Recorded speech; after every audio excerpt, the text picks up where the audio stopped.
Hello, my name is Kento. I'm 12 years old and I've just moved from Japan to New York City.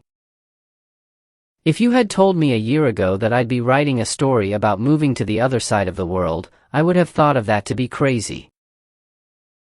But here I am, and I want to share with you what it's been like, from my serene life in Japan to the bustling streets of New York. Before the big move, my life in Kyoto, Japan, was filled with calm and beauty. Our house was a traditional Japanese home, nestled in a picturesque neighborhood surrounded by mountains and rice fields. It had sliding doors called shoji that let in just the right amount of sunlight, and tatami mats that felt warm and comforting underfoot. My sister Yumi and I shared a cozy room with a small futon and shelves full of our favorite books and toys. Every morning, my family would walk to the local shrine. The shrine had a magnificent torii gate and a peaceful garden with a koi pond. I remember throwing coins into the pond and making a wish. The sound of the water splashing and the birds singing made it feel like a magical place. My mom would then prepare breakfast: steamed rice, miso soup with tofu, and grilled fish. Yumi and I would sit at the low wooden table and talk about our plans for the day. School was a small, friendly place. My friends and I would play tag in the schoolyard or practice soccer. My favorite part of the day was kendo practice at the dojo. I loved the clacking sound of the bamboo swords and the feeling of accomplishment when I mastered a new move. Our move to New York was unexpected. My father had been offered a new job as a professor at a university in the city, and it meant we had to leave behind everything we knew. My parents sat us down and said, "Kento, Yumi, this move is a big change, but it's a wonderful opportunity for our family to experience something new and exciting." At first, I felt a pang of sadness. I was leaving behind my friends, my school, and my peaceful life. Packing up our house felt surreal, like I was putting my memories into boxes. Saying goodbye was hard, especially when I saw the tears in my friends' eyes. But we boarded the plane with a mix of excitement and nervousness.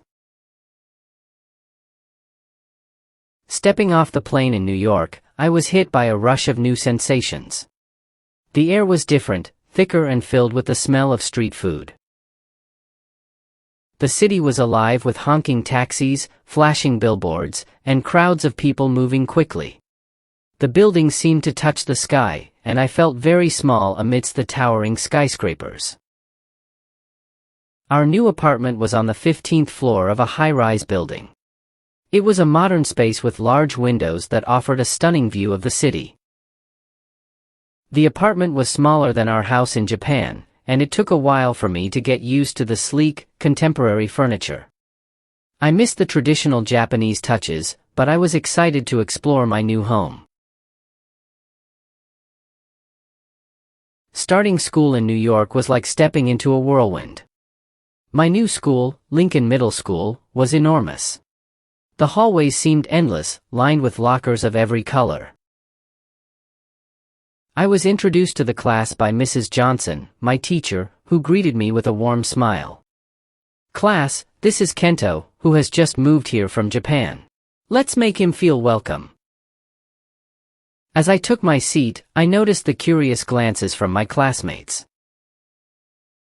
Emma, a girl with bright red glasses, approached me and said, "Hi, I'm Emma. Do you like drawing? I'm in the art club, and we're always looking for new members." Her enthusiasm was contagious, and I felt a bit more at ease.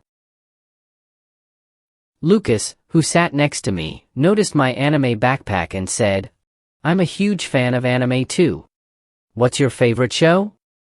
His excitement made me feel at home, and we talked about our favorite characters and episodes.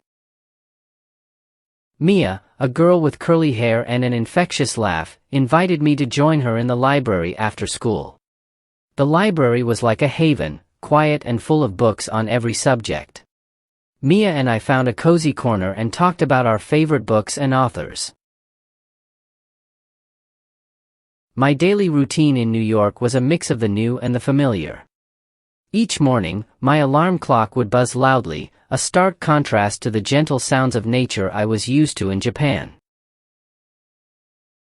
I would get up around 7 a.m., quickly get ready, and grab a quick breakfast, usually a bagel with cream cheese or a bowl of cereal. The subway ride to school was a new adventure, with colorful ads and a mix of people from all walks of life. At school, I adjusted to a new schedule. I had subjects like mathematics, English, and science, with classrooms equipped with computers and interactive whiteboards. Recess was filled with energetic games. I learned to play basketball, a sport I had never tried before. The loud cheers and high fives from my classmates made me feel like part of the team.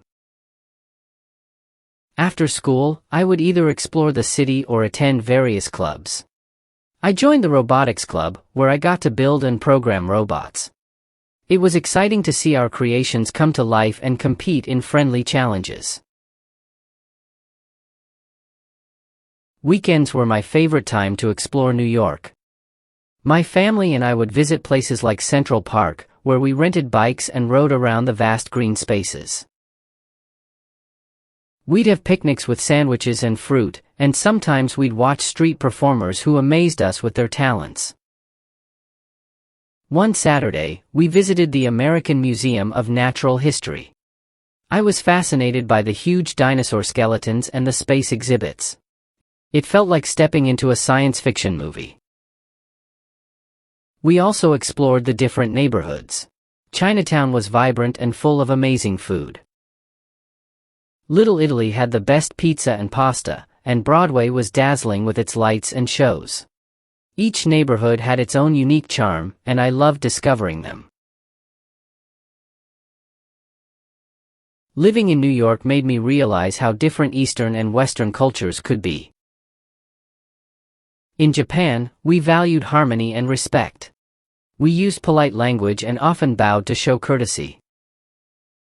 In New York, people were more direct and casual. It took me some time to get used to the American way of expressing friendliness. The food was another big difference.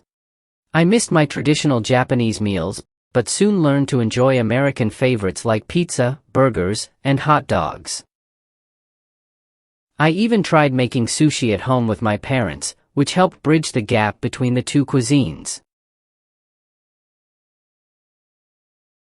Despite the differences, I discovered that there were things to love about both cultures. I started to blend the best of both worlds into my life. I decorated my small balcony with a Japanese garden, complete with bonsai trees and a tiny waterfall. It was a peaceful retreat from the city's hustle and bustle. I shared my Japanese culture with my new friends by hosting a traditional tea ceremony on the balcony. They were fascinated by the intricate rituals and enjoyed tasting the green tea and Japanese sweets. In return, my friends introduced me to their favorite American traditions, like celebrating Thanksgiving with a big turkey feast. One day, my parents and I visited the Japanese Community Center in New York. It was a place where many Japanese immigrants gathered. We celebrated traditional festivals like Tanabata, where we wrote wishes on colorful paper strips and hung them on bamboo branches. I also started sharing my experiences with my American friends. We would have potluck dinners where everyone brought a dish from their own culture. I made sushi and my friends brought dishes like mac and cheese and tacos. It was a fun way to learn about each other's backgrounds and enjoy a variety of foods. Looking back on my journey, I realized that moving from Japan to New York was one of the most challenging but rewarding experiences of my life. I learned to embrace new experiences while holding on to the values and traditions that were important to me. The biggest lesson I learned was that every culture has something valuable to offer. New York taught me to be open-minded, to appreciate diversity, and to adapt to change. Japan taught me the importance of respect, harmony, and the simple joys of life. By blending the best of both worlds, I found a way to make my new life in New York feel like home. I learned that it's not about where you come from, but how you adapt and grow in your new environment. Integrating aspects of my heritage with the new experiences helped me build a bridge between my past and present. So, if you ever find yourself in a situation where everything seems different and overwhelming, remember that it's an opportunity to learn and grow. Embrace the new experiences, hold on to the values that matter to you, and find the balance that makes you feel at home. Thank you for listening to my story. I hope it inspires you to appreciate the diversity around you and to find your own way in a new world.